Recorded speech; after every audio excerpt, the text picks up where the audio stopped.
पुरानी बात है, एक गांव में शेखर नाम का एक व्यक्ति रहता था। वह बड़ा मेहनती था, किंतु गांव में कोई रोजगार नहीं था।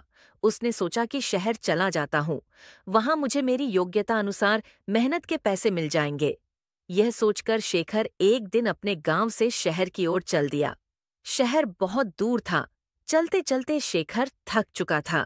शेखर इतना थक गया था, क्यों ना इस घोड़े को किराए पर ले लूं और इसी से शहर चला जाता। शेखर जैसे तैसे झोपड़ी पर तक पहुंचा। शेखर ने देखा वहां एक व्यक्ति खड़ा हुआ है। शेखर समझ गया कि यह अवश्य ही घोड़े का मालिक है। शेखर उस व्यक्ति से बोला, मुझे आगे शहर में जाना है और शहर यहाँ से कई किलोमीटर दूर है। मैं बुरी तरीके से थक चुका हूँ, तो क्या मैं आपका घोड़ा ले सकता हूँ? इस पर घोड़े का मालिक झुंझलाते हुए बोला, तुम्हें क्या मैं घुड्डा ऐसे ही दे दूं? शेखर बोला, मैं आपसे घोड़ा फ्री में नहीं लूंगा, इसके बदले मैं आपको घोड़े का किराया दूंगा। घोड़े का मालिक बोला, मैं तुम्हें घोड़ा किराए पर तो दे सकता हूँ, किंतु मुझे अभी दूसरे गांव जाना है। अगर तुम मुझे उस गांव तक छोड़ दो तो मैं यह घोड़ा तुम्हें किराए पर दे सकता हूँ। शेखर झट से तैयार हो गया। शेखर घोड़े पर आगे बैठ गया और घोड़े का मालिक पीछे। गर्मी के दिन थे, बहुत तेज धूप थी। दोनों चलते चलते थक गए और पसीने से तरबतर हो गए।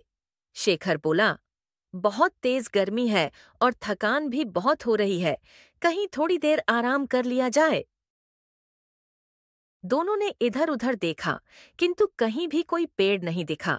तभी शेखर घोड़े घोड़े से उतरा और घोड़े के ही छांव में बैठ गया। शेखर थोड़ी देर ही घोड़े की छांव में आराम कर पाया था कि यह सब देखकर घोड़े का मालिक बुरी तरीके से जल गया।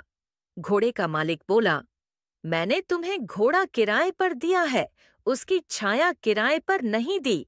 तुम हटो, यहाँ से। इस छाया पर मेरा अधिकार है और मैं यहाँ आराम करूंगा। ये सुनकर शेखर बोला, महानुभव, आप यह कैसी बात कर रहे हैं? मैंने अगर घोड़ा किराए पर लिया है तो उसकी छाया पर भी मेरा ही अधिकार है। अगर आप चाहें तो आप भी इस छाया में मेरे साथ बैठकर आराम कर सकते हैं। लेकिन घोड़े का मालिक बड़ा जिद्दी था। वह बोला, नहीं नहीं, इस छाया पर सिर्फ और सिर्फ मेरा अधिकार है और मैं ही इसकी छांव में बैठूंगा। तुम हटो यहाँ से। इतनी छोटी सी बात पर दोनों में जोर जोर से बहस होने लगी और बात तू मैं से हाथापाई पर आ गई। दोनों एक दूसरे से झगड़ाने लगे और एक दूसरे पर लात घुस्से बरसाने लगे। सुनसान जंगल में उनके बीच बचाव करने वाला भी कोई नहीं था। दोनों की लड़ाई देखकर घोड़ा भड़क गया और वहां से भाग गया। थोड़ी देर बाद जब घुड्डे के मालिक ने घुड्डे को देखा तो वह कहीं दिखलाई नहीं दिया। ये देखकर घोड़े का मालिक बोला, अरे मेरा घोड़ा कहाँ चला गया?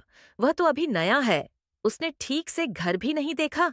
पता नहीं वह कहाँ गया और अब मैं उसे कैसे ढूंढूं? तभी शेखर बोला, अच्छा हुआ, तुम जैसे लोगों के साथ ऐसा ही होना चाहिए। अभी तुम छाया के लिए परेशान हो रहे थे, अब घोड़े की काया के लिए परेशान होना। घोड़े के मालिक को अपनी गलती का एहसास हुआ और अपना माथा पीटकर हाय तौबा करते हुए बैठ गया और बोला, मेरे थोड़े से लालच से मेरा कितना बड़ा नुकसान हो गया।